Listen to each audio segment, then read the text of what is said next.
day 4 of Speed Week. This was a tune that I was actually supposed to post a while back, but then life got in the way, and then obviously it got an engine swap, so I posted the engine swap tune before I posted the stock engine tune for this Corvette C6 ZR1. Originally, I had this problem where the front wheels would grab in the inner arches and spin out uncontrollably, but I seem to have fixed that problem with some suspension shenanigans that I've done. This car will cruise comfortably at about 275 miles an hour, no slipstream, no nitrous, and will cruise comfortably at 300 miles an hour just on nitrous. And I've got it to 312 with slipstream so far. So as you can see, hit the nitrous and it will go above 300 miles an hour pretty easily compared to the other top speed cars I have built.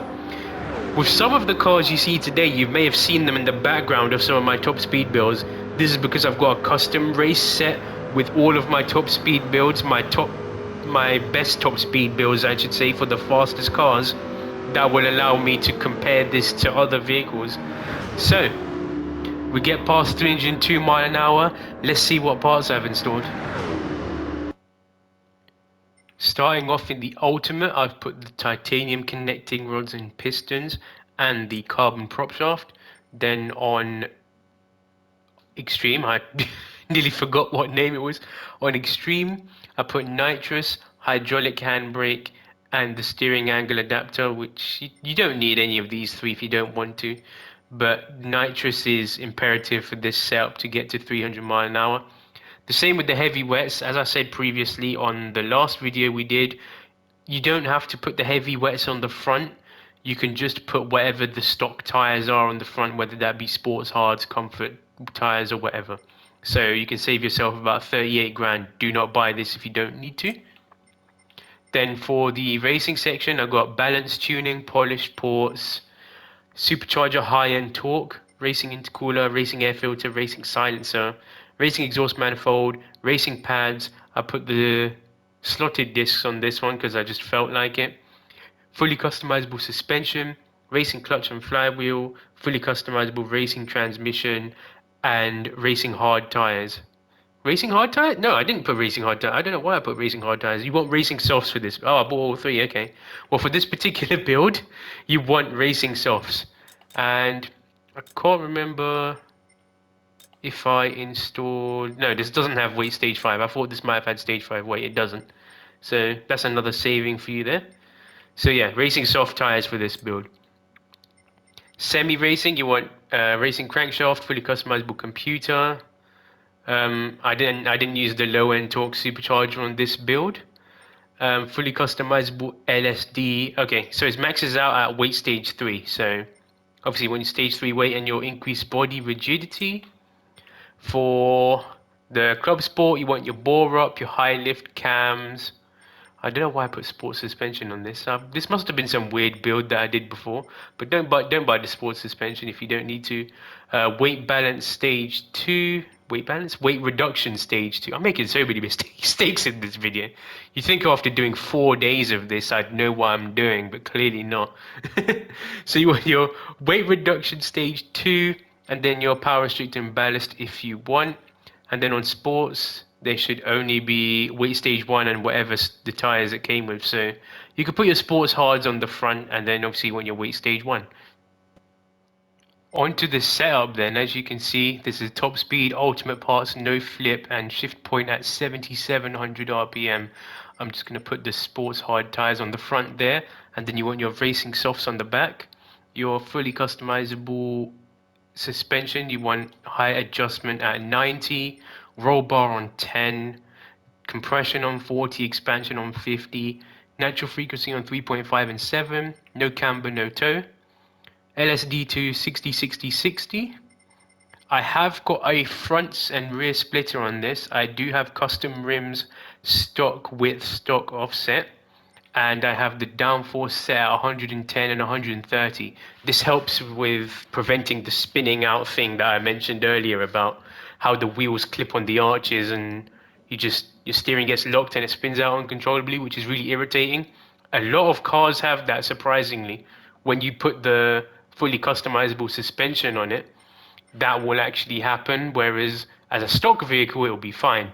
But once you customize the suspension or change the size of the wheels or even put some downforce on, it will mess up the steering.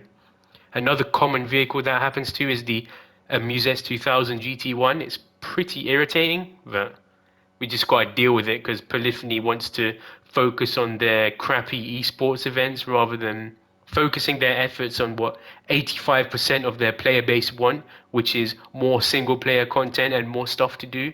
But I digress. That's a video for another time.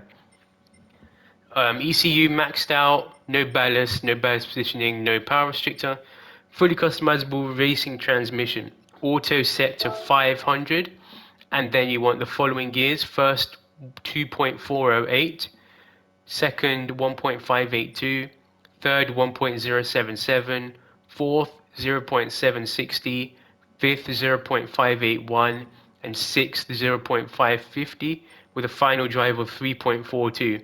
I don't know if anybody's noticed, but I literally just tend to change first and then whatever the last two gears may be, whether that be seventh and eighth, fifth and sixth, fourth and fifth, whatever the final two gears are of the vehicle, I end up changing because one ends up being a no slipstream, no nitrous gear, and then the last gear ends up being a slipstream / nitrous gear. So at least you have a bit of extra top speed.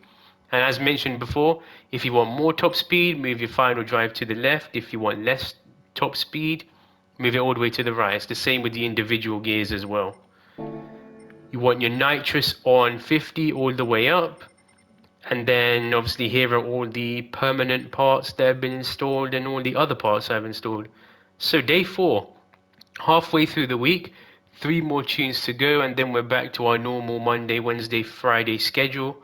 I was gonna take Christmas week off, but then I'm like, I'm not doing anything on Christmas anyway, so I might as well focus on doing some videos.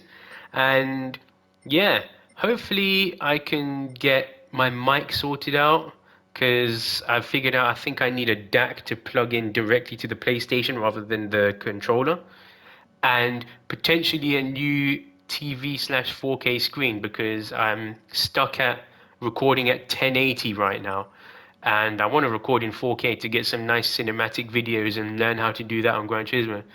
But 4K screens are too expensive, so once I hopefully get this channel monetized, potentially this can fund a little bit of it, but that's a problem for later. Right now, I've just got to focus on my life and entertaining you guys and helping you out with some setups and all that sort of thing. So day 4's done. Like, comment, subscribe. Make sure you turn on post notifications so you know when I upload and what time I upload. And you actually get pinged, believe it or not, because most people don't know that for some reason. But anyway, do that. I'll see you on day 5.